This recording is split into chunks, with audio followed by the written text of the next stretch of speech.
Did the virgin birth story really happen? Well, the oldest canonical text of the New Testament is that of Mark. It has no virgin birth story, and that's because the writer of Mark didn't know about it. We actually don't know when the virgin birth story started appearing. Now, they are either a combination of Gnostic origins, which believed all souls were born of a virgin, but the flesh is born out of sex, or that of Roman in origins, where they want to introduce their virgin birth god stories, and this way pagans could keep their holidays, but in exchange give up their old gods and worship Jesus and God. Now, the writers of Matthew, which is the first that mentions Jesus' birth, the title of this was actually around the 2nd century, was given to this gospel. Now, they say it was written in such a date. Well, actually, it was in fragments put together, and so this is something they don't tell you. Now, the earliest sources are that of the infancy gospel of Thomas, which mentioned the birth story of Jesus, but St. Irenaeus disclassed it as heresy in 180 AD.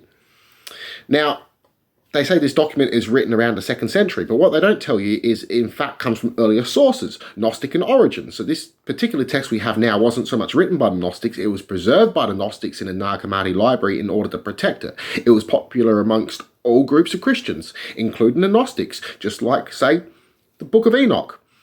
Now, there's been a lot of censorship here throughout the centuries. Now, Mark being the oldest, not mentioning a virgin birth story, so this is a big problem here. Now, the reason why is because earlier sources even had Jesus being adopted by God during his baptism with John the Baptist, and this was from the Essenes.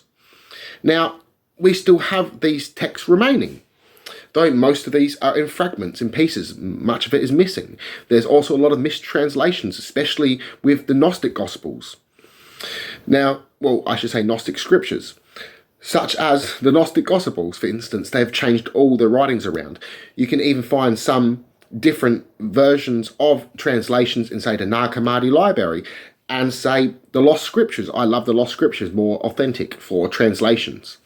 Now, this is because of the religion side of things, and a lot of censorship due to this, because a lot of the Gnostic texts disprove religion, as they weren't religious in origin. Some were. There were many different types of Gnosticism. There were many different types of Essenes, many different types of Christianity, though I will say that some Essenes and Gnostics were definitely Christians. They all seen themselves as Christians. The reason why I say some Essenes, because some Essenes were also just Jewish. Now, this being said, the view of the virgin birth story was really made dominant around the 2nd and the 3rd century. And this was when heresy hunting was starting to begin, and Roman power really dominating. And this is what I mean in Christianity. So there was like an alliance. So Christianity in exchange was also the religion of the Roman Empire. As the Council of Nicaea, there wasn't just Christians gathering together what was going to choose what was canon in the Bible, but pagans were there also, as they want to keep their traditions. So it's an alliance here. So Constantine didn't know there were different Christianity groups. This was a way of bringing them together and organising a religion for peace and unity in his empire. Now, this is stuff they don't want you to know. Even the fact when you type in the New Testament's age, they'll tell you, oh, this, well, at first they'll tell you this age, and then you'll see other scholars will mention, oh, it's a later date. But what they don't tell you is when they start naming stuff is even later. And this is because there was editing going on. If you think they're just going through naming them, they were definitely editing, as we have proof of this. We have mistranslations. So this, again, is something that the large scholarly world doesn't want to tell you, because it disproves many religions. Now, I don't believe Jesus was born of a virgin. I believe all soul is born of a virgin, not from sex, but our flesh is. So I mean your mind, your soul. You're an eternal mind, not a body. So in this, I mean as in all universe is mental, so energy itself.